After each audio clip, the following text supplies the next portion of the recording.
Hello, great learners. I hope you all are doing really great. So, in this video, I'm going to discuss about the topic, and that topic leads to Newton's second law of motion.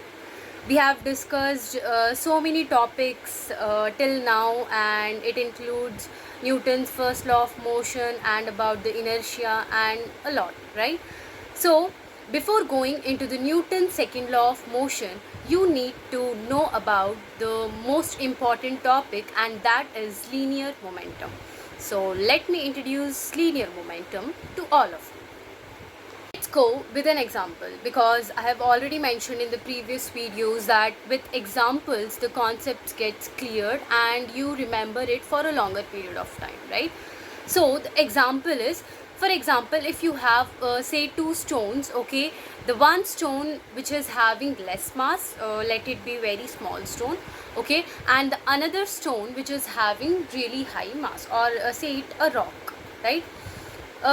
Both the stones are being fallen from the same height, okay. You throw both of them from the same height, okay, and at the surface of the ground, on the ground, there is a glass pane, okay.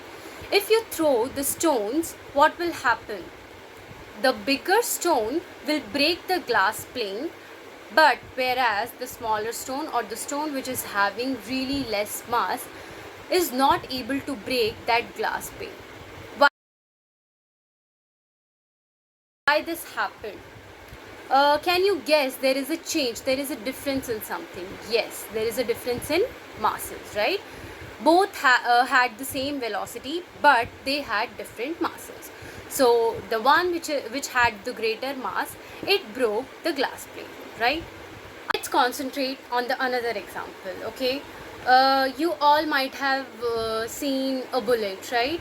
Yeah, that bullet have really less mass, right?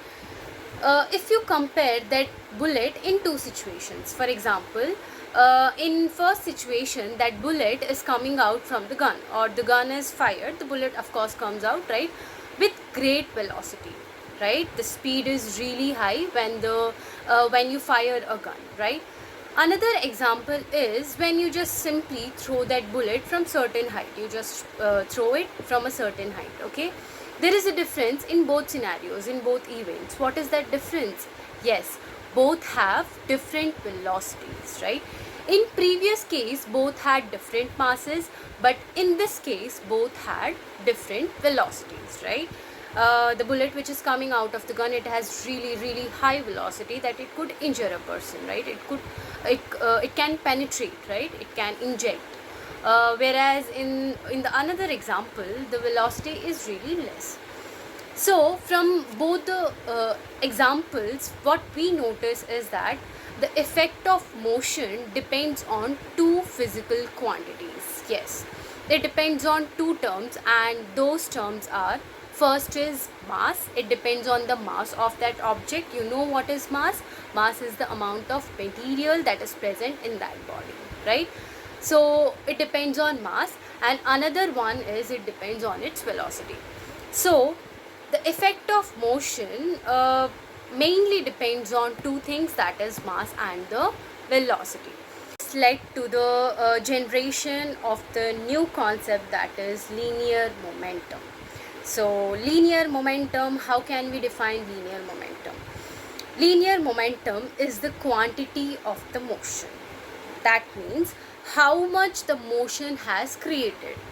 अगर आप मास का quantity को major कर सकते हो कि कितना motion हुआ है, उसके क्वांटिटी को अगर मेजर कर सकते हो, तो that is linear momentum. So linear momentum is the quantity of the motion that is taking place. So linear momentum it is denoted by p से इसका डिनोशन होता है, right. And the formula becomes p is equals to mass into velocity. Okay, so p is equals to mass into velocity, and you know the SI unit of mass is what? kg, kilogram, right? Kilogram में ही हम नापते हैं मास को. And velocity, what is the SI unit of velocity? That is, velocity is nothing but speed, so that is meter per second, right? It can be meter per second or kilometer per hour, but meter per second is the SI unit. Okay. So now the question comes is, what is the SI unit of momentum? That is the SI unit of P, which is the linear momentum. You know linear momentum, P is equals to mass into velocity. So kilogram into meter per second. So kilogram into meter per second, so it becomes kg meter per second. So kg meter per second is the SI unit of linear momentum. Okay. Let's understand what is the direction of the linear momentum. Okay. Linear momentum, that is P, which is equals to mass into velocity, right? And you know mass, when it is constant, right, mass remains constant. So at constant mass, the linear momentum, that is P, is directly proportional to the velocity of that body, right? So it is directly proportional to the velocity of that object, and also the direction of the velocity is same as the direction of the linear momentum. So जहाँ पर भी velocity का direction होगा, उसी जगह linear momentum का भी direction होगा. So both have same direction. Okay. You will all agree with this one question. जितना ज़्यादा आप फोर्स लगा रहे हो, okay, the amount of force जितना भी आप लगा रहे हो, that is directly proportional to the velocity. Do you believe it? Yes. जितना ज़्यादा आप फोर्स लगाओगे उतना ज़्यादा वेलोसिटी से एक ऑब्जेक्ट मूव करेगा, right? The force is directly proportional to the velocity. Can be say? Yes, force is directly proportional to the velocity. जितना ज़्यादा फोर्स उतना ज़्यादा velocity. So let me pin up a question at the end of this video that अगर velocity एक object का increase हो रहा है, बढ़ रहा है, तो उसका linear momentum में क्या change होगा? क्या linear momentum बढ़ेगा या linear momentum कम होगा? Let me know in the comment sections. Ta-da!